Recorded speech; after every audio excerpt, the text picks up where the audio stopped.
সম্মানিত দর্শক, এখন একেবারে ফেসবুকে ঝড় বয়ে যাচ্ছে হ্যাঁ না হ্যাঁ না। এখন অনেকে আবার বোঝেও না এই হ্যাঁ না কেন। আসলে জুলাই সনদ নিয়ে সারা বাংলাদেশে আলোচনার ঝড় বয়ে যাচ্ছে। টেকনাফ থেকে তেতুলিয়া, রূপসা থেকে পাথুরিয়া, চায়ের দোকান থেকে শুরু করে যমুনা পর্যন্ত।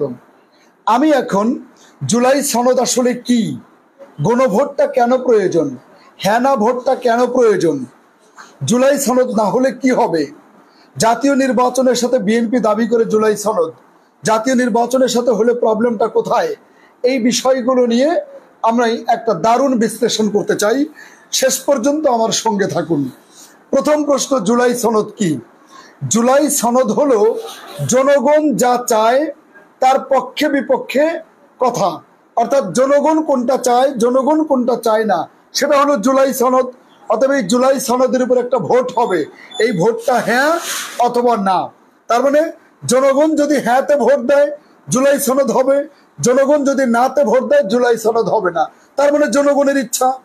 অর্থাৎ জনগণের ইচ্ছাই যদি হয়, না হলে না, হ্যাঁ হলে হ, তাহলে যারা ভোটে বিশ্বাসী জুলাই সনদের নির্বাচনে কেন তারা বিশ্বাস করবে না? অবশ্যই জুলাই সনদের নির্বাচন হওয়া উচিত, জনগণের ইচ্ছার উপরে ছেড়ে দেওয়া উচিত, হ্যাঁ কিংবা না ভোটের মাধ্যমে। এক।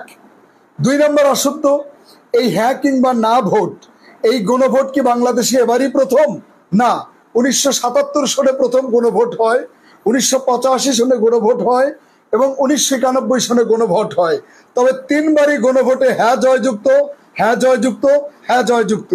এইবার হ্যাঁ নাকি না এটা দেখার বিষয়। এবার আসুন, জুলাই সনদ বা গণভোট না হলে কি হবে। এবার আসুন দেখুন, যদি জুলাই সনদ বাস্তবায়ন না হয় তার মানে কি? তার মানে 72-এর সংবিধান বাস্তবায়ন হবে, মুজিববাদ বাস্তবায়ন হবে। তো মুজিববাদের এই সংবিধান যদি বাস্তবায়ন হয়, হাসিনা বাংলাদেশে যদি ফিরে আসে, এসে যদি বলে ওই সংবিধান বৈধ, আমিও প্রধানমন্ত্রী হিসেবে বৈধ, অতএব যারা আন্দোলন করেছে তারা অবৈধ, তাহলে কি হবে বলেন? তাহলে তো আন্দোলনকারীরাই ফাঁসির কাস্টে ঝুলবে। অথবা পরবর্তী নির্বাচনে যে সরকার আসবে তারা যদি মনে করে যে জুলাই আন্দোলনকারীরা হচ্ছে রাষ্ট্রদ্রোহী, সন্ত্রাস, তাদেরকে বিচার করতে হবে, তাহলে এই বিচার করা কিন্তু সম্ভব। অতএব আন্দোলনকারীদের নিরাপত্তার স্বার্থে, বাংলাদেশ বিনির্মাণের স্বার্থে, নতুন দিগন্তের নতুন স্বপ্নের স্বার্থে, নতুন বাংলাদেশের স্বার্থে জুলাই সনদ প্রয়োজন, আর সনদের জন্য জনগণের স্বীকৃতি প্রয়োজন। অতএব গণভোট হওয়া দরকার, হ্যাঁ অথবা না। জনগণ চাইলে জুলাই সনদ হবে, না চাইলে হবে না।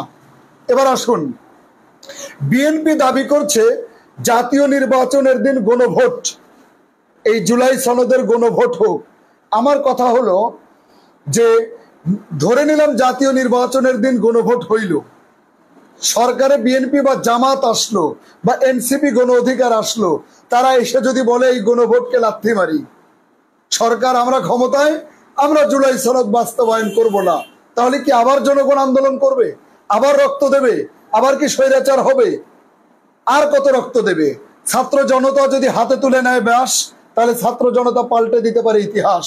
আমরা আর রক্ত দিতে চাই না, আমরা চাই জাতীয় নির্বাচনের আগে গণভোট হোক এবং এই সরকার জাতীয় জুলাই সনদকে বাস্তবায়ন করুক।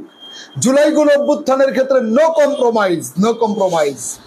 আরেকটা কথা বলি, এই সরকার কিন্তু চাইলেই জুলাই সনদ এবং স্থানীয় নির্বাচন একসাথে করতে পারে, কারণ 17 বছরে আমাদের নির্বাচন অবকাঠামো ভেঙে চুরে একাকার। আমাদের দেশে তো নির্বাচন কাঠামোই নেই, নির্বাচন কমিশন হজবরল, আমাদের দেশের প্রশাসন সুষ্ঠু নির্বাচন করতে অভ্যস্ত নয় 17 বছর। আদৌ কি সুষ্ঠু নির্বাচন হবে? তার প্রেক্ষাপটে অ্যাসিড টেস্ট হতে পারে স্থানীয় নির্বাচন এবং গণভোট। এতে করে সরকার একটা প্রস্তুতি নিতে পারে, তার মাধ্যমে জাতীয় নির্বাচন সুষ্ঠু হওয়াটা সম্ভব। অতএব গণভোট আগে হবে, পারলে স্থানীয় নির্বাচনটাও আগে হওয়া দরকার। শেষ কথা বলি, এই গণভোটটা আসলে কি, কোন বিষয়ে? বিষয়টা তো সহজ। মুজিববাদ সংবিধানের বিরুদ্ধে গণভোট, তারপরে সংশোধন পরিবর্তনের জন্য গণভোট, তারপরে আপনার যদি বলি এক ব্যক্তি দুইবার প্রধানমন্ত্রী থাকবে না, এটাতে আমরা হ্যাঁ বলতে চাই। প্রধানমন্ত্রী সংসদ নেতা হতে পারবে না, আমরা হ্যাঁ বলতে চাই। প্রধানমন্ত্রী দলীয় প্রধান হতে পারবেন, আমরা হ্যাঁ বলতে চাই। দুর্নীতি দমন কমিশন স্বাধীন হবে, আমরা হ্যাঁ বলতে চাই। মানবাধিকার কমিশন স্বাধীন থাকবে, আমরা হ্যাঁ বলতে চাই। পিএসসি স্বাধীন হবে, পাবলিক সিভিল সার্ভিস কমিশন, আমরা হ্যাঁ বলতে চাই। জ্যেষ্ঠতম বিচারকই হবে প্রধান বিচারপতি, আমরা হ্যাঁ বলতে চাই। এরকম যত ভালো কাজ, সমস্ত ভালো কাজে আমরা হ্যাঁ বলতে চাই। আর হ্যাঁ জয়যুক্ত হলেই জুলাই সনদ, আর জুলাই সনদ মানে নতুন বাংলাদেশের নতুন স্বপ্ন, নতুন দিগন্ত এবং নতুন গণ অভ্যুত্থানের সত্যিকারের স্বাদ।